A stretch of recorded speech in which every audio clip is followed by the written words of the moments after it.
சூது என்னும் தலைப்பின் கீழ் 10 குறளை பார்ப்போம்.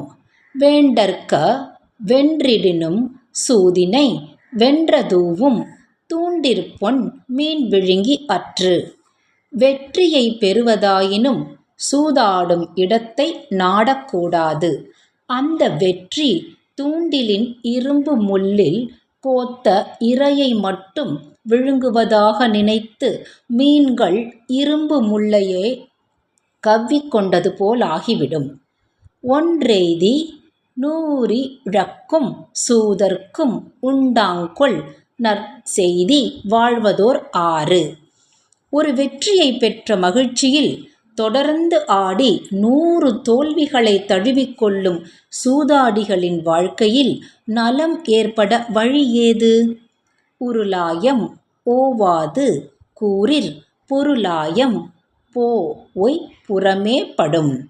பணயம் வைத்து இடைவிடாமல் சூதாடுவதை ஒருவன் பழக்கமாகவே கொள்ளுவானேயானால் அவன் செல்வமும் அந்த செல்வத்தை ஈட்டும் வழிமுறையும் அவனை விட்டு நீங்கிவிடும்.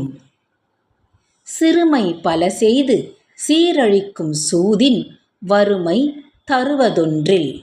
பல துன்பங்களுக்கு ஆளாக்கி புகழை கெடுத்த வறுமையிலும் ஆழ்த்துவதற்கு சூதாட்டத்தைப் போன்ற தீமையான செயல் வேறொன்றுமில்லை. கவரும் கழகமும் கையும் தருக்கி இவரியார் இல்லாகியார்.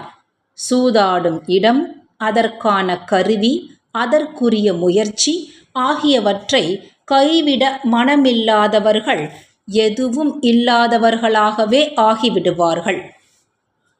அகடாரார் அல்லல் உழப்பர்சூ தென்னும் முகடியான் மூடப்பட்டார்.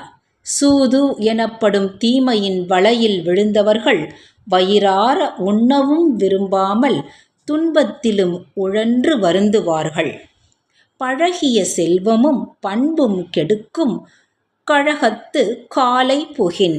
சூதாடும் இடத்திலேயே ஒருவர் தமது காலத்தை கழிப்பாராயானால் அது அவருடைய மூதாதையர் தேடி வைத்த சொத்துக்களையும் நற்பண்பையும் நாசமாக்கிவிடும்.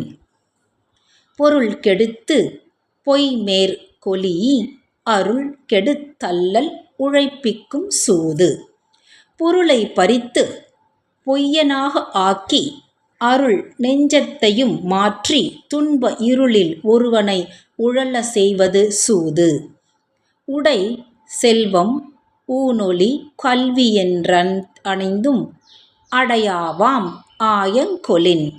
சூதாட்டத்திற்கு அடிமையாகிவிட்டவர்களை விட்டு புகழும் கல்வியும் செல்வமும் உணவும் உடையும் அகன்று ஒதுங்கி ஓடிவிடும்.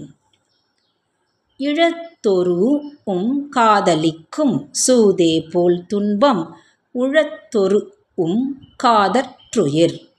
பொருளை இழக்க இழக்க சூதாட்டத்தின் மீது ஏற்படுகிற ஆசையும் உடலுக்குத் துன்பம் தொடர்ந்து வர வர உயிர் மீது கொள்ளுகிற ஆசையும் ஒன்றேதான்.